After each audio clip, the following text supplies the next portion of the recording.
बिस्मिल्लाहिर्रहमानिर्रहीम। अज़ीज़ तुलबा व तालिबात, अस्सलामु अलैकुम। मैं professor Musharraf Mahmood CMM lecture से आपसे मुखातिब हूँ। अज़ीज़ तुलबा, हमारा आज का मौजू साल अव्वल उर्दू में वक्त और नंबरों की तकसीम। साल अव्वल उर्दू के पर्चा में वक्त और नंबरों की तकसीम। अजीज तुलबा, बारहा ये देखा गया, स्टूडेंट सारा साल पढ़ते हैं, मेहनत करते हैं, बोर्ड का पेपर देकर वापस आते हैं, पूछा जाए जी कैसा हुआ? सर तैयारी तो बहुत थी, आपने भी बहुत अच्छा पढ़ाया, हमने भी बहुत मेहनत की, लेकिन पेपर बड़ा था, टाइम थोड़ा था, हमसे पूरा पेपर हो नहीं सका। तो ये तो सारी मेहनत ज़ाया गई। अगर आपने पूरा पेपर हल ही नहीं किया तो आप अच्छे नंबर कैसे लेंगे? इसकी वजह क्या होती है? आप टाइम को देख कर नहीं चलते, बस एक सवाल आ रहा है, किए चले जा रहे हैं, ये देखे बगैर कि बाकी कितने सवाल बाकी हैं और बाकी कितना टाइम है। आपके पास पूरा नक्शा आपके जहन में होना चाहिए कि किस सवाल को कितना टाइम देना है और किस सवाल के लिए कितना मवाद लिखना है। इसके लिए पहली बात, रेस्ट वॉच आपके सामने हो, आपको पता हो कितना टाइम गुजर गया और कितना टाइम बाकी है। आप वक्त को साथ साथ लेकर चलेंगे, यूं नहीं है कि अंदाजे से पेपर किए चले जाएंगे। इसके लिए मैंने तफसील से कोशिश कर रहा हूं आपको समझाने की कि आपका 3 घंटे का पेपर होगा, 3 घंटे की डिवीजन आपके सामने लिख दी कि आप किस तरह से करेंगे। लेकिन इससे पहले कि हम बाकायदा नंबर और वक्त तकसीम को देखें, एक बुनियादी फार्मूला समझ लीजिए। अगर आपको ये फार्मूला समझ में आ जाता है, आसान सी बात है, मैंने 20 साल से ज़्यादा तजर्बे के निचोड़ है ये मेरा ये फार्मूला। वो फार्मूला ये है कि आपकी राइटिंग स्पीड कम से कम 1 to 5 होनी चाहिए। 1 to 5 का आजमूदा फार्मूला। अगर आपकी स्पीड 1 to 5 नहीं है, आप कभी भी पूरा पेपर नहीं कर पाएंगे। 1 to 5 से मतलब ये है कि बोर्ड में एक नंबर के लिए 1, आपके पास 2 मिनट होते हैं 2, जिसमें आपको कम से कम 5 लाइनें लिखनी होती हैं। एक नंबर के लिए 2 मिनट में आपको कम से कम 5 लाइनें लिखनी है। ये 1 to 5 का फार्मूला, लेकिन कम से कम 5 लाइनें। अगर आप 2 मिनट में 5 लाइनें भी नहीं लिख पाते तो आप कभी भी पूरा पेपर नहीं कर पाएंगे। और फिर वही बात कि पेपर लंबा था, टाइम थोड़ा था। एक्चुअली टाइम थोड़ा नहीं होता, आप टाइम को मैनेज नहीं कर पाते, आपकी राइटिंग स्पीड कमज़ोर होती है। तो अच्छे बच्चे 2 मिनट में 6 लाइनें भी लिखेंगे।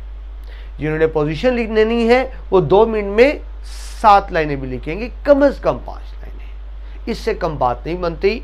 दोबारा दोहरा दूं, बोर्ड में एक नंबर के लिए 2 मिनट में आपको कम से कम 5 लाइनें लिखनी है। बात को उलट कर लें, कम से कम 5 लाइनें आपको ज़्यादा से ज़्यादा 2 मिनट में लिखनी है, तो आप 1 नंबर के हकदार बनेंगे। तो ये तो एक बुनियादी फार्मूला हो गया।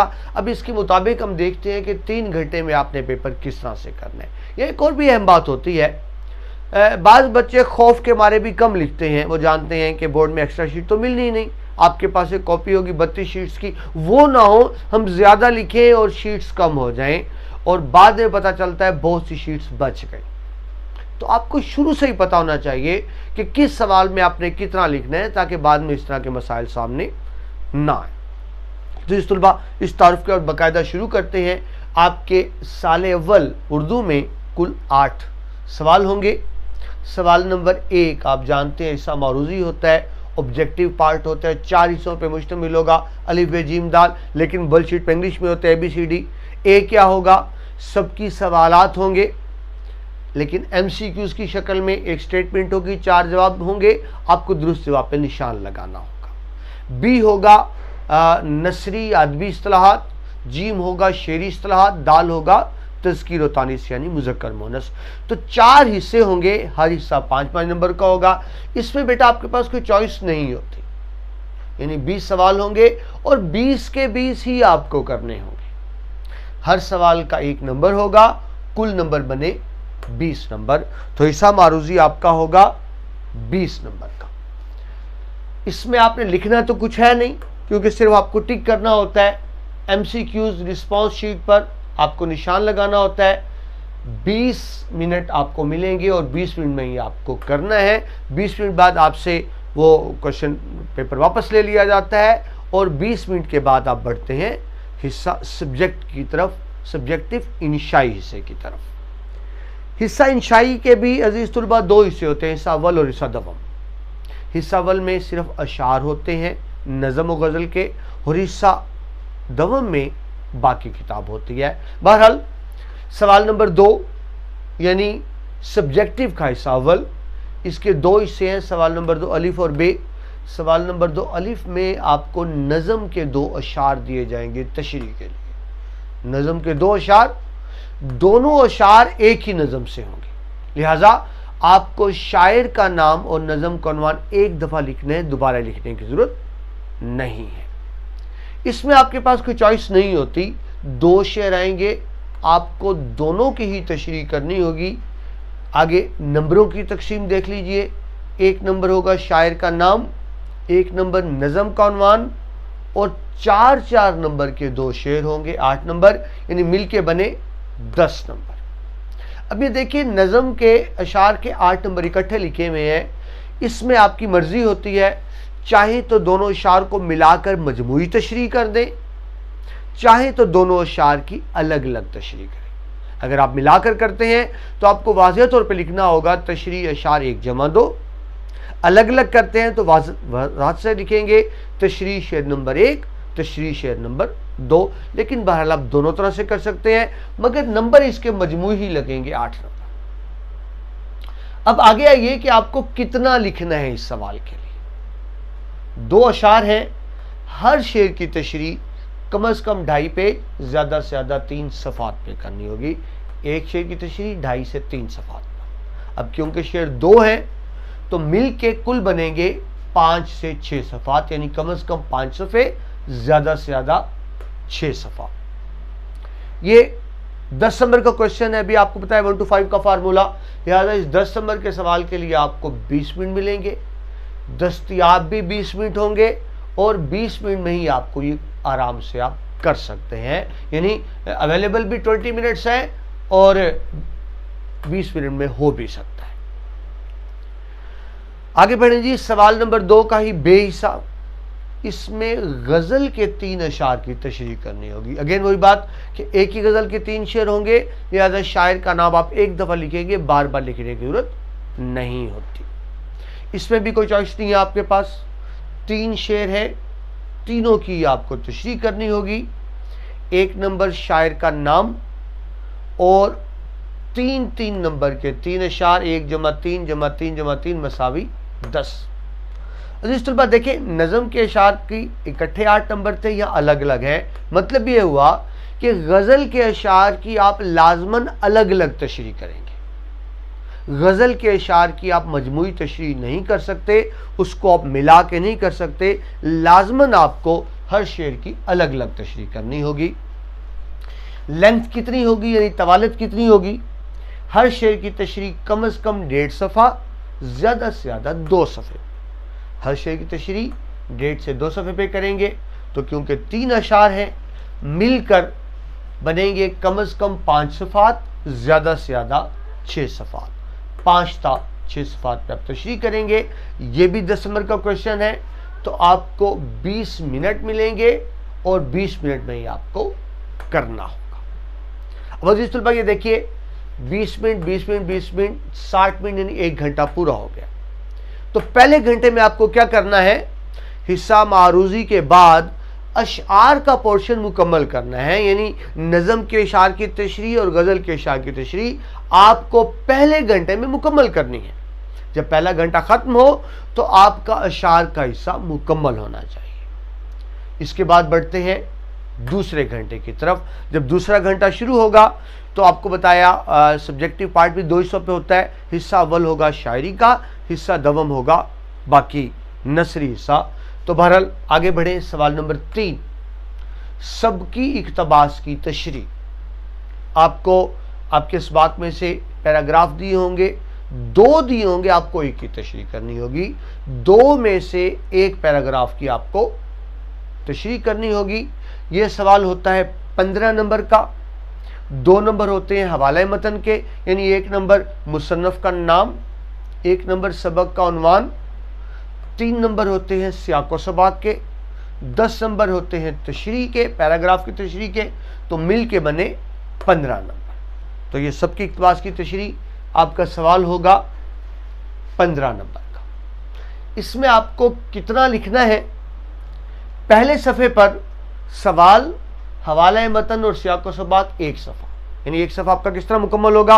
आपने सवाल लिखा, उसके बाद हवाला मतन लिखा, उसके बाद सियाको सबाक, तो एक सफ़ा आपका मुकम्मल हो गया। अब जो 10 नंबर की तशरीह है, ये आपको 2 ता 3 सफ़ात, यानी कम अज़ कम 2 सफ़े, ज़्यादा से ज़्यादा 3 सफ़े इक़्तिबास की तशरीह 2 से 3 सफ़ों पे करेंगे और एक सफ़े पे हवाले मतन और सियाको सबाक लिखेंगे। तो मिलाकर कुल कितने बने?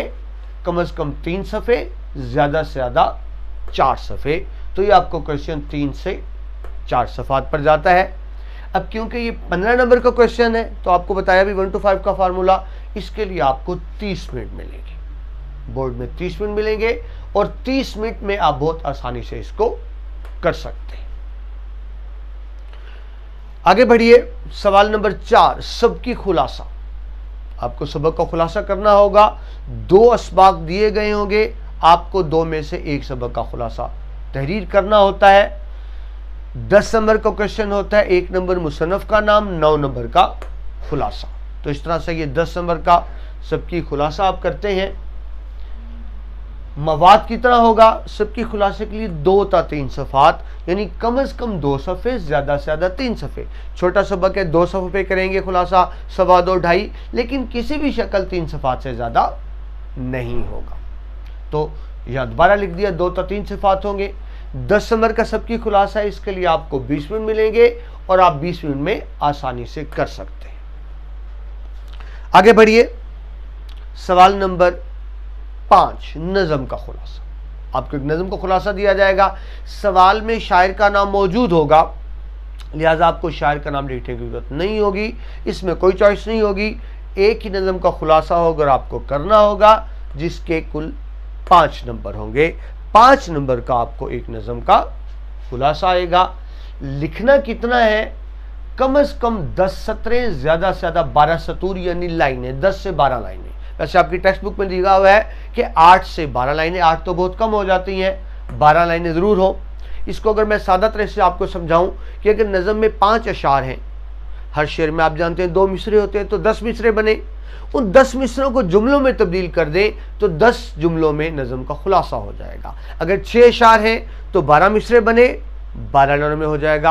आपकी कुछ नज़में 7 अशार की भी हैं, तो उसमें आप ये करेंगे, कोई हर्ज नहीं अगर 2 लाइनें बढ़ जाती हैं, 7 अशार 14 मिसरे और 14 लाइनों में कर देंगे। मगर अगर नज़म ज़्यादा बड़ी है तो किसी भी शक्ल में 12, 13, 14 लाइन से ज़्यादा नहीं करेंगे। याद रखें, अगर आप ज़्यादा लंबा खुलासा लिखेंगे तो भी नंबर कटेंगे। अब जो आपने 10-12 लाइनों पे खुलासा लिखा, सफ़े के बाकी हिस्से को आप क्रॉस कर देंगे। अजीज़ तलबा, आदत बना लें, नया सवाल नए सफ़े से, बाकी जगह को क्रॉस कर दें, तो इस तरह पूरा सफ़ा लगाएंगे। बच्चे इसी डर से नहीं दिखते नए सफ़े से कि सफ़े कम ना पड़ जाएं, तो आप देखिए सफ़े कम नहीं होंगे, हम कैलकुलेट कर लेते हैं। तो एक सफ़े पर जाएगा नज़म का खुलासा। अब ये देखिए 5 नंबर का खुलासा है, तो आपको बोर्ड में मिलेंगे 10 मिनट। अब 10-12 लाइनें के लिए तो 10 मिनट बहुत ज़्यादा है, आप इसको आराम से 5 मिनट में कर सकते हैं। मिलेंगे आपको 10 मिनट, आप 5 मिनट करके यहाँ से 5 मिनट बचा सकते हैं, आपके पास एक्स्ट्रा 5 मिनट आ जाएंगे और वो एक्स्ट्रा 5 मिनट आप किसी दूसरे सवाल को दे सकते हैं, नज़म के अशार की तशरीह या गज़ल के अशार की तशरीह को। ये 5 मिनट में कंप्लीट कर लें, 5 मिनट बचा लें किसी और सवाल के लिए। तो जी भाई देखिए, यहाँ तक अब 30, 20 और 50, ये 60 मिनट, 1 घंटा मुकम्मल हो गया। पहले घंटे में हमने क्या किया था? हिस्सा मारूजी और अशार। दूसरे घंटे में आपकी टेक्स्ट बुक कंप्लीट हो गई, यानी पैराग्राफ की तशरीह भी हो गई, सबकी खुलासा भी हो गया, नज़म का खुलासा भी हो गया। तो पहले घंटे में हमने शायरी का हिस्सा मुकम्मल किया, दूसरे घंटे में हमने टेक्स्ट बुक मुकम्मल कर ली, तीसरा और आखिरी घंटा होगा ग्रामर के हवाले से। तो बड़ी सीधी सी तकसीम। अगर आप ये ज़हन में आ जाए तो आपके लिए बहुत आसानी हो जाएगी। पहले घंटे में आपको अशार मुकम्मल करने हैं, दूसरे हिस्से में टेक्स्ट बुक मुकम्मल करनी है और तीसरे घंटे में इसका ग्रामर मुकम्मल करना है। अब आप आराम से पूरा पेपर कर पाएंगे, ये टेंशन नहीं होगी कि टाइम बचा नहीं था। आप शुरू से टाइम को कैलकुलेट करके चलिए। आखिरी घंटा शुरू होता है सवाल नंबर 6। इसमें 3 चीजें होती हैं, मुकालमा निगारी, रुदाद नवीसी और रोजनामचा निगारी। ये 3 चीजें होती हैं। आम तौर पर इनमें से कोई 2 चीजें आती हैं और दरमियान में या होता है, मतलब आपको 2 में से एक करना होता है। ज्यादातर वैसे मुकालमा और रुदाद आता है, रोजनामचा कभी कभी आता है, ज्यादा मुकालमा रुदाद, लेकिन बहरहाल आपको तैयार तीनों चीजें करनी है। इम्तहान में 2 आएंगी, आपको एक करना होगा। ये भी 10 नंबर का क्वेश्चन है, मुकालमा रुदाद रोजनामचे का 10 नंबर का क्वेश्चन है। मुकालमा और रुदाद तो 3 से 4 सफ़े पे लिखेंगे, रोजनामचा डेली डायरी क्योंकि रोज लिखनी होती है तो इसके लिए 1-2 सफ़े काफ़ी हैं, कम से कम 1 सफ़ा, ज़्यादा से ज़्यादा 2 सफ़े। तो मिलके कितने बनेंगे? कम से कम 3 सफ़े, ज़्यादा से ज़्यादा 4 सफ़ात। 10 नंबर का क्वेश्चन है, आपको 20 मिनट मिलेंगे और आपको 20 मिनट में कंप्लीट करना है। इसके बाद सवाल नंबर 7, दरखास्त या रसीद। अब ज़हन में रखिए, इसमें आपके पास या नहीं है, ये या मुमतहिन के पास है। इम्तिहान में आपको एक ही चीज़ आएगी, या नहीं होगा। दरखास्त आई तो आपको दरखास्त करना है, रसीद आई तो रसीद करनी है, आपके पास कोई चॉइस नहीं होगी। सो आपको दोनों चीज़ें तैयार करनी है, इनमें से कोई एक चीज़ आएगी।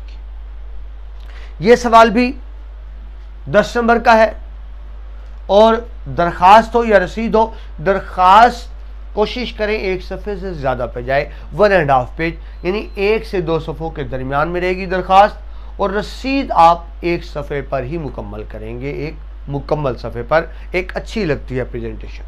तो मिलके आप देखिए कितने बने, कम से कम 1 सफ़े, ज़्यादा से ज़्यादा 2 सफ़ा। अब देखिए 10 नंबर का क्वेश्चन है, इसके लिए भी आपको 20 मिनट मिलेंगे। अब 1 सफ़े की रसीद लिखने के लिए या 1.5 सफ़े की दरखास्त लिखने के 20 मिनट बहुत ज़्यादा है। आप कोशिश करें 10 मिनट में कंप्लीट करने की और इस 10 मिनट को बचा लीजिए। अब देखिए, अगर आप पहले दूसरे सवाल कर चुके हैं तो आपके जहन में हो कि आपने रसीद 10 मिनट में करनी है, इन 10 मिनट को आप किसी और क्वेश्चन में इस्तेमाल कर सकते हैं। वैसे तो आप देखिए ये बाद में करेंगे, साल पहले कर चुके हैं, तो इसका मतलब यह है कि यहाँ अगर आपके 5-7 मिनट ज़्यादा लग भी गए हैं तो कोई हर्ज नहीं, वो यहाँ आके एडजस्ट हो जाएंगे। ये 2 क्वेश्चन ऐसे हैं, नज़म का खुलासा और दरखास्त रसीद, इससे टाइम बचाकर आप दूसरे सवालों को दे सकते हैं। आखिरी सवाल, तलखीस निगारी, जिसको आप समरी कहते हैं। एक अनसीन पैराग्राफ होगा, उसको आपने मुख्तसर करके यानी 1/3 करके दोबारा लिखना होगा और इस तरह से लिखना होगा कि तमाम अहम निकात आ जाएं। ये होगा तलखीस निगारी का सवाल, अनसीन होता है। ये भी 10 नंबर का होता है, ये हम तफसील से देखेंगे। ये 1 से 2 सफ़ों पे जाता है, 1 सफ़े भी कंप्लीट हो जाए तो कोई हर्ज नहीं है, लेकिन ज़्यादा से ज़्यादा 2 सफ़ों पर भी जा सकता है। अगर आप रफ अमल भी साथ करते हैं तो 2 सफ़ों पर ये चला जाता है। तो इसकी लेंथ भी बनेगी 1 तो 2 सफ़े। ये 10 नंबर का क्वेश्चन है, इसमें आपको 20 मिनट मिलेंगे और आप 20 मिनट में आसानी से कर सकते हैं। तो देखिए अजीज़ तलबा, तीसरा घंटा मुकम्मल हुआ। मैंने कोशिश की आपको तफसील से समझाने की कि 3 घंटे का पेपर किस तरह से करेंगे। पहले घंटे में आप हिस्सा मारूज़ी और शायरी का हिस्सा मुकम्मल करेंगे, दूसरे घंटे में टेक्स्ट बुक मुकम्मल करेंगे, आखिरी घंटे में हिस्सा ग्रामर करेंगे। हर सवाल के बाद आप टाइम नोट करेंगे कि अगर एक सवाल में आपने 2-4 मिनट ज़्यादा ले लिए हैं तो दूसरे सवाल को 2-4 मिनट पहले कर लें। इससे आपको क्या फ़ायदा होगा कि पूरे टाइम पर आप पेपर कंप्लीट कर लेंगे। अजीज़ तलबा, ये भी ज़हन में रखें, इस टाइम में रिवीजन का टाइम भी शामिल है।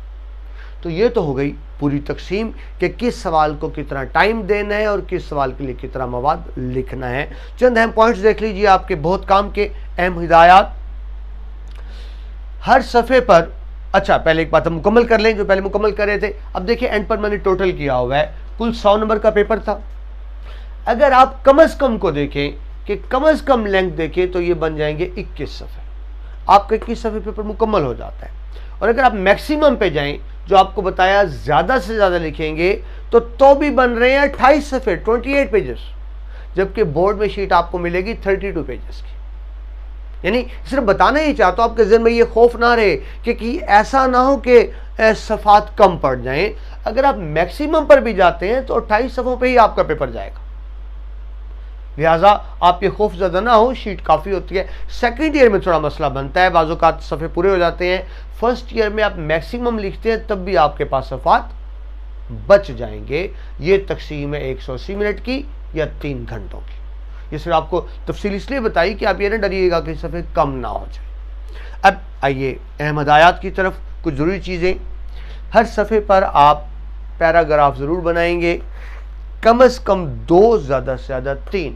किसी भी सफ़े पर 2 से कम पैराग्राफ ना हो, 3 से ज़्यादा भी ना हो। 2 से कम बनाएंगे कंजस्टेड सा लगेगा, रफ सा लगेगा। 3 से ज़्यादा पैराग्राफ बना देंगे तो सफ़ा खाली खाली लगेगा। कम से कम 2, ज़्यादा से ज़्यादा 3 पैराग्राफ हर सफ़े पे बनाएंगे। अहम निकात को मार्कर से नुमायां करें, बहुत अहम बात है। जब अहम निकात मार्कर से आप हाईलाइट करते हैं, टीचर उन्हीं को देखकर आपको 6 नंबर दे देता है। आपकी बहुत सी गलतियां नज़रअंदाज हो जाती हैं। जब आप अहम निकात मार्कर से हाईलाइट नहीं करते, टीचर पेपर पढ़ना शुरू कर देता है, दायरों पर गलतियों पर दायरे लगाना शुरू कर देता है, आपके नंबर कटना शुरू हो जाते हैं। तो इसका खास ख्याल रखा करें कि अहम निकात ज़रूर हाईलाइट किया करें। कटिंग और ओवर राइटिंग से मुकम्मल ग्रेस करें। आपने सफ़ा बहुत साफ सुथरा लिखा हो, एक जगह पे कटिंग ओवर राइटिंग आए तो सबसे पहले नज़र वहीं पर जाती है और आपके पूरे सफ़े का तासुर ख़राब हो जाता है। तो कटिंग, ओवर राइटिंग, वाइटनर वगैरह इन चीज़ों से आप मुकम्मल ग्रेस करेंगे। हर जवाब का इब्तदाइया और इख्तितामिया भरपूर हो। बेटा इंसानी नफ्सियात है, जब टीचर आप पेपर करते हैं, टीचर शुरू की 2-4 लाइनें ज़रूर पढ़ता है, एंड की 2-3 लाइनें ज़रूर पढ़ता है।